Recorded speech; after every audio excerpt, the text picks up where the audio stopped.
السلام عليكم، مرحبا بكم في فيديو جديد. نتمنى يلقاكم الفيديو وانتم في افضل الاحوال.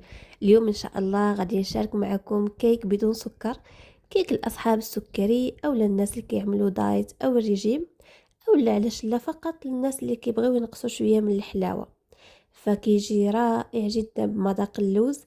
نتمنى تتبعوا الفيديو وينال اعجابكم، وإلا عجبكم ما تنساوش تخليو لي تشجيعاتكم وشاركوا الفيديو مع الاصدقاء والاحباب. ندوز مباشره للمقادير وطريقه تحضير هذه الوصفه. عندي هنايا 3 ديال البيضات من الحجم المتوسط.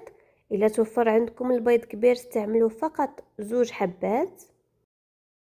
عندي 8 ديال الحبات ديال التمر اللي حيدت له النواه ديالو اولا اللي زولت له العظم.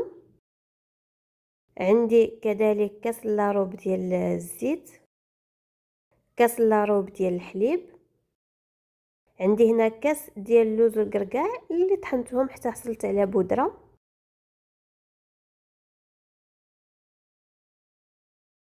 قشور حامضه محكوكه، ساشيه ديال سكر الفاني، 2 ساشيات ديال خميره الحلوى. وعندي هنا الدقيق الخاص بالحلويات. غادي نذكر معكم الكميه خلال الفيديو.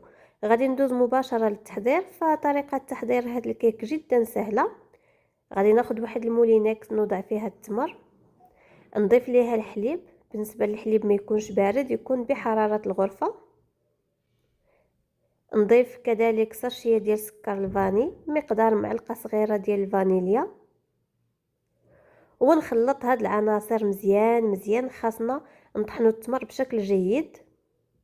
هنا مباشره غادي نضيف 3 الحبات ديال البيض اللي عندي، حتى البيض بحراره الغرفه. وكما ذكرت معكم الا كان البيض كبير استعملوا فقط 2 بيضات. غادي نضيف ليهم قشور ديال الحامض محكوك، ونضيف واحد القبيصه ديال الملحه. غادي نطحن البيض مع باقي المكونات مره اخرى.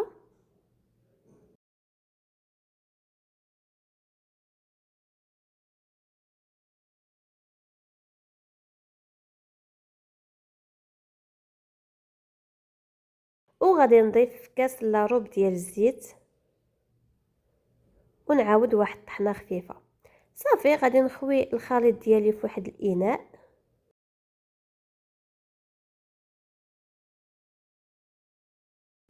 غادي نضيف له كاس ديال اللوز والقرقاع مطحونين. تقدروا ديروا اللوز فقط او القرقاع فقط. نفس الكاس غادي نعبر به الدقيق. فكما شفتوا درت كاس ديال اللوز مطحون مع كاس ديال الدقيق.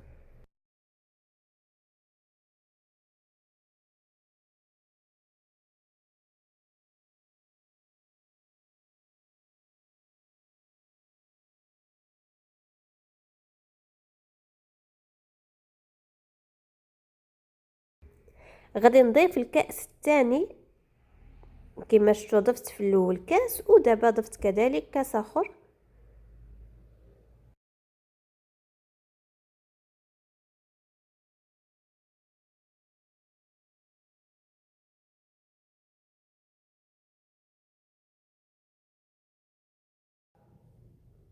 شوفوا معايا، هذا هو القوام ديال الخليط اللي خصكم تحصلوا عليه.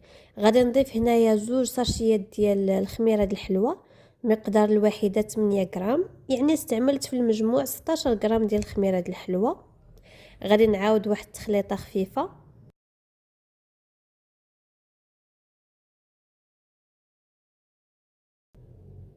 واخر مرحله غادي نضيف معلقه كبيره ديال الخل.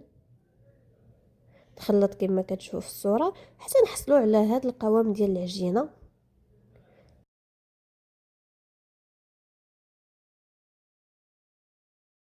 خديت هنا واحد الصينيه ثقيله، غادي نوضعها تحت من المول ديالي لحقاش المول عندي رقيق.